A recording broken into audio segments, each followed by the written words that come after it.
Hi, it's Alex from Groovy Entertainment. Today we got another book and record to play for you. Today's book is Lady and the Tramp from 1965. So let's get started. This is a Disneyland original little long-playing record, and I am your story reader. I am going to begin now to read the story of Lady and the Tramp. You can read along with me in your book. You will know it is time to turn the page when Tinker Bell rings her little bells like this. Let's begin now. Lady was a Cocker Spaniel who came to live with two people called Darling and Jim Dear. She had two neat feeding bowls of her own. She had a basket with a blanket in it, too. But she trained her people to feed her from the table, just a bit now and then. And she trained them to let her sleep at the foot of their beds. She brought in their morning paper and most of the mail.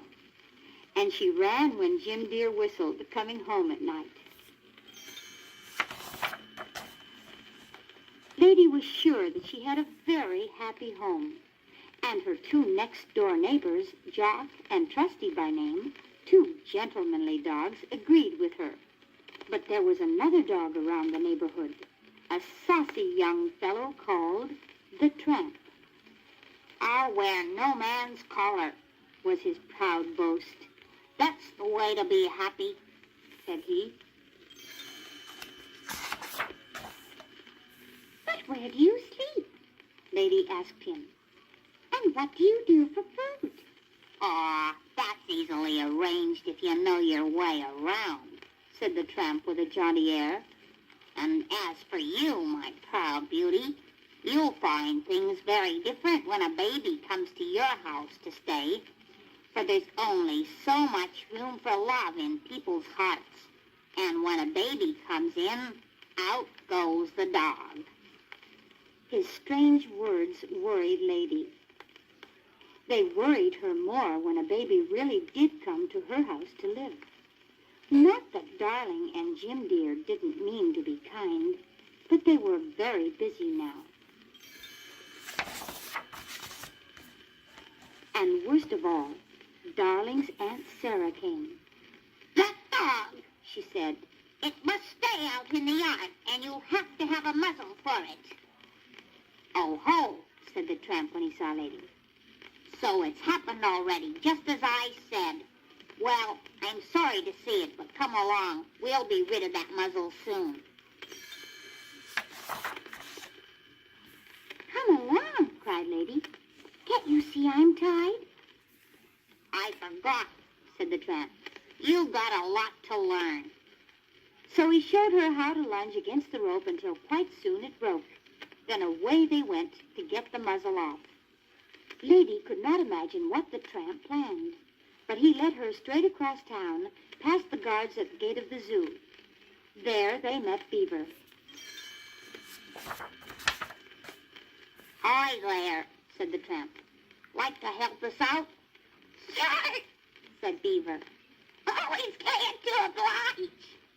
"Say, miss, that's a fine muzzle you have there." "That's just what we want to get rid of," said the Tramp. "You can have it if you get it off." So Beaver chewed the muzzle off, and when Lady and the Tramp left, after thanking him, he was already trying it on. "Now where?" said the Tramp. "The world is wide. We'll go anywhere you say." "Oh, I must go home," said Lady. "I have to watch the house and the baby, you know." "Home?" said the Tramp. "After the muzzle and all? I'll never understand a woman's mind." But he went along. Just as they reached Lady's yard, they saw a light, a strange light flickering in the kitchen. It was a fire, just a little flame, but they knew it should not be burning there. "The baby!" cried Lady, and in she raced, with the Tramp right at her heels, and the Tramp stood guard at the baby's crib while Lady woke Jim Dear and Darling. What a time!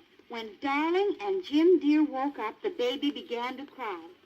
At first, Darling and Jim Dear blamed Lady and the tramp. But when they saw the fire, all that was changed. "Well, thanks, young fella," said Jim Dear to the tramp after he'd put the fire out.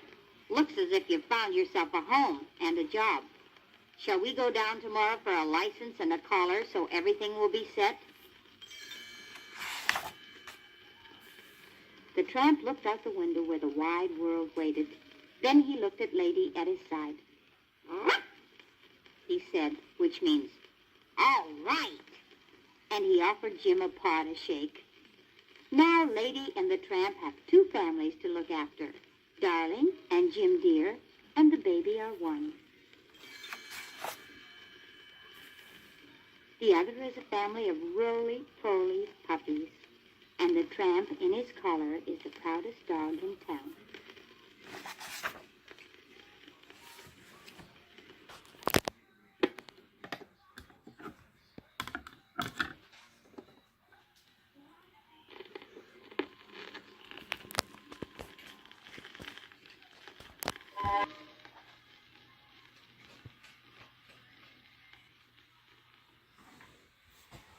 So that was Lady and the Tramp for 1965. So if you like, subscribe, share, and comment, have a groovy day.